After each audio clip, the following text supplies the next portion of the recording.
Yaitu sangat-sangat kelihatan sekali. Selamanya Jokowi itu bukan pencitraan sama sekali. Kalau Jokowi itu sholatnya pencitraan, itu bukan fitnah, datanya ada. Kalau sekarang ada orang mengatakan Jokowi itu Islamnya pencitraan, wah itu bagi saya salah besar. Apa kalau nggak pencitraan itu? Ini bukan fitnah. Selama ini kan orang mempermasalahkan Pak Jokowi tiba-tiba jadi imam, dia jadi imam. Iya, iya. Menurut Gus Karim, ya wajar Pak Jokowi jadi imam, kan? Wajar. Sejumlah agenda presiden dalam kunjungan selama 7 hari itu pun menyita perhatian di media sosial, termasuk saat presiden jadi imam sholat di Afghanistan. Raja Salman aja nggak pernah ngimami sholat. SBY juga di mana-mana selalu imamnya juga SBY jadi makmum, Soekarno jadi makmum, Soeharto jadi makmum. Ini Zainuddin Najiro ini kok sok-sokan ini, Mukidi ini, Dilan ini. Ada satu perintah, kalau kamu kedatangan seorang pemimpin umat itu, kalau datang waktu sholat ya jadikanlah beliau ini sebagai imam sholat.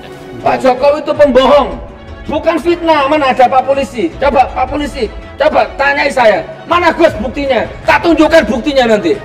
Gus Karim menjadi saksi bahwa semua tuduhan itu palsu semua, hoax semua. Berdiri kalau ada Pak Polisinya, coba. Barangkali ada nyamar-nyamar ini, intel-intel ini. Jokowi itu pembohong. Ini bukan fitnah, saudaraku. Ini mencerdaskan. Pak Jokowi itu baru menjadi incaran. Begitu salah sedikit, menurut mereka salah, wah digoreng yang luar biasa. Jadi lucu juga kebencian dari awal itu. Karena kebencian, kemudian karena politik, ya apapun yang oleh Jokowi dianggap salah gitu. Jokowi itu pembohong. Saya bukan fitnah. Kalau fitnah itu ndak ada, diada-adakan. Itu namanya fitnah. Keislamannya Jokowi itu kafah bagi saya. Islam itu? Ya kafah, sempurna sekali. Dan akhlaknya itu yang luar biasa. Orang yang difitnah terbanyak seumur hidupku ya aku lihat ya Jokowi. Deretan fitnahnya itu udah luar biasa, dan yang semuanya akhirnya nggak terbukti, tapi terus di generate itu fitnah. Aku nggak tega gitu kalau dia nggak diperlakukan sekasar itu gitu. Habib Rizik dijadikan musuh negara, difitnah-fitnah nggak karu-karuan. Habib jangan merasa pasti benar sendiri, nggak ada manusia mesti bener atau enggak. Yang mesti bener hanya Allah dan Rasul. Nek liyane iku pokoknya relatif. Jadi gak oleh pemerintah benerin dhewe yo gak oleh, rakyat benerin dhewe yo gak oleh. Orang Jawa memang, tapi kalau Pak Jokowi itu memang dari kecil nggak pernah ngaji, ya memang begitu. Beliau itu ternyata di dalam keluarganya beliau menghadirkan Ustadz Muzakir. Ya, Ustadz Muzakir itu mengajar beliau, mengajarkan anak-anaknya beliau tentang bacaan Al-Quran.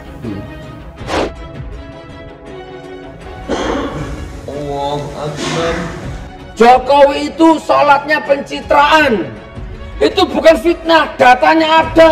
Salah satu penceramah agama yang saya suka ini namanya Gus Nur. Meskipun kata orang dia sebenarnya tidak layak menyandang gelar Gus. Jokowi itu pembohong. Ini bukan fitnah, saudaraku, ini mencerdaskan. Menggunakan media sosial dan dunia internet dengan beberapa diksi dan narasi, istilah-istilah yang tidak enak, untuk memaki-maki pemerintah dengan istilah-istilah yang tidak enak itu dalam istilah-istilah keagamaan. Karena gelar Gus itu di NU biasanya diberikan kepada anak kiai yang mempunyai pondok pesantren. Tetapi Gus Nur yang ini sama sekali bukan anak kiai. Saya ini juga lahir jadi tahu-tahu sudah dipanggil Gus sok pekok. Akhirnya saya dikenal menjadi Gus, dan pantas kalau dipanggil Gus. Pak Jokowi itu pembohong, bukan fitnah. Mana ada Pak Polisi? Coba Pak Polisi, coba tanyai saya, mana Gus buktinya? Tak tunjukkan buktinya nanti.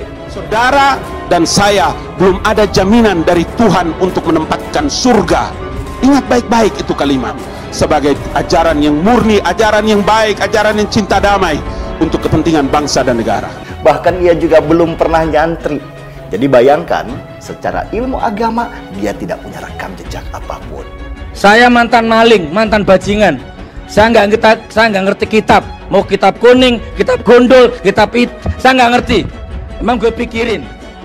Nama aslinya Sugi Nur Raharja. Jadi kita panggil saja dia Sugi Nur. Ceritanya dulu, Sugi Nur ini adalah pemain debus. Dia mengikuti jejak ayahnya yang juga pemain debus. Dan masa lalu Sugi ada di jalanan. Dia selain mencari uang lewat pertunjukan debus, juga mencopet dan menipu orang dengan gendam. Jokowi itu pembohong. Saya bukan fitnah. Kalau fitnah itu ndak ada, diada-adakan.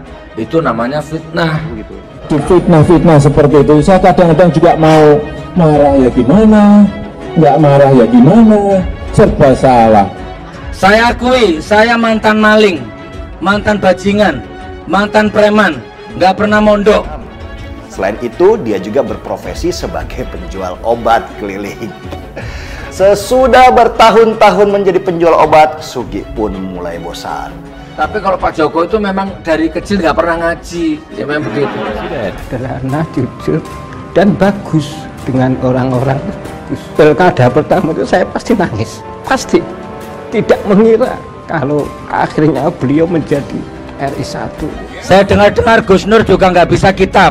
Saya akui. Mungkin karena hasilnya nggak seberapa dan dia juga nggak kaya-kaya. Akhirnya Sugi pun belajar agama. Dan dari sinilah dia bisa memadukan ilmu jualan obat tipu-tipunya dengan agama. Di dalam ilmu, di dalam dunia ini kan ada yang namanya autodidak. Banyak orang dari kecil mondok, hafal ratusan kitab, tapi dia tidak menguasai ilmu kehidupan. Contoh ini, begitu dapat wakaf tanah, begitu dapat pesantren, nggak berkembang. Orang awam, apalagi otodidak, belajar, kemudian dia tampil bak seorang ulama. Dia tampil menggadang-gadang diri seperti seolah-olah ia adalah seorang mufti di tengah-tengah masyarakat. Banyak yang menyesatkan umat karena sudah euforia di dalam belajar agama Islam, harus punya guru, tidak boleh otodidak. Inilah momen bersejarah saat Presiden Joko Widodo bertindak sebagai imam di Masjid Kompleks Istana Kepresidenan Aga, Kabul, Afghanistan. Presiden Afghanistan Ashraf Ghani beserta sejumlah pejabat tinggi dan ulama Afghanistan tampak jadi makmum ibadah sholat zuhur yang diimami Presiden Jokowi. Salah-salah bacaannya ya kok ngimami. Kalau memang orangnya memang bisanya seperti itu, maka sah bagi dirinya. Tidak usah khawatir. Alhamdulillah belajar Al-Quran, biarpun baru pensiun, setelah pensiun baru belajar Al-Quran, masih alhamdulillah. Sugi sudah menemukan formula supaya dia bisa hidup sejahtera. Sugi termasuk cerdas. Dia memanfaatkan YouTube untuk mencari penggemar. Dan dia berhasil. Penghasilan dari YouTube itu kan 30 juta, 15 juta, 20 juta, pernah 30 juta sekali. Sekarang naik 15, maksudnya sekarang naik turun 15, 20, 15, 20. Lalu di bawah 10 jangan. Hanya dalam perjalanan sebagai ustadz, Sugi punya banyak kompetitor. Dan Sugi pun mulai mencari perbedaan dalam ceramahnya. Atau bahasa keren marketingnya, diferensiasi. Sugi mulai berdakwah sambil mengeluarkan kata-kata mutiara yang sangat lembut didengar di telinga. Ngentot di hotel. Semangatnya lalu ngomong kotor. Tapi kalau kebiasa kalimat jorok, hendaknya dia nunda dulu untuk jadi ustadz. Karena anak kecil di kampung pun kadang-kadang ngomong jorok gara-gara dengar ustadznya begitu. Niru. Matamu asu. Pulang ya.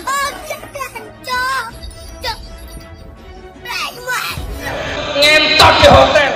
Selain itu, dia terus menyerang NU dan Banser supaya orang melirik kepadanya. Saya ibaratkan NU sekarang itu seperti bis umum, supirnya mabuk, kondekturnya teler, gitu, keneknya ugal-ugalan, penumpangnya itu kurang ajar semua. Dan pada saat Pilpres, Sugi menemukan momentum dengan menyerang Jokowi sebagai panjatan sosialnya. Jokowi itu sholatnya pencitraan, itu bukan fitnah, datanya ada. Wong nggak bisa ngimami sholat kok maksa jadi imam. Dan seperti kisah-kisah sukses lainnya, Sugi Nur pun berhasil mencapai cita-cita. Nama Gus ini aku bangun dengan darah dan air mata.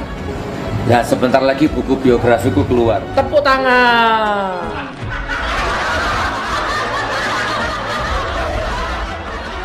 Gatel. Dia dikenal di mana-mana dan undangan ceramah pun deras mengalir. Hidupnya berubah. Sugi Nur mulai menjadi bintang iklan, bahkan bermain properti. Sugi Nur dengan ilmu jualan obat yang dipadukan dengan agama akhirnya menjadi orang sukses dengan memiliki barang-barang mewah. Hasil jualan agama ternyata bisa membuatnya hidup sejahtera dan nyaman, bahkan bisa dipamerkan.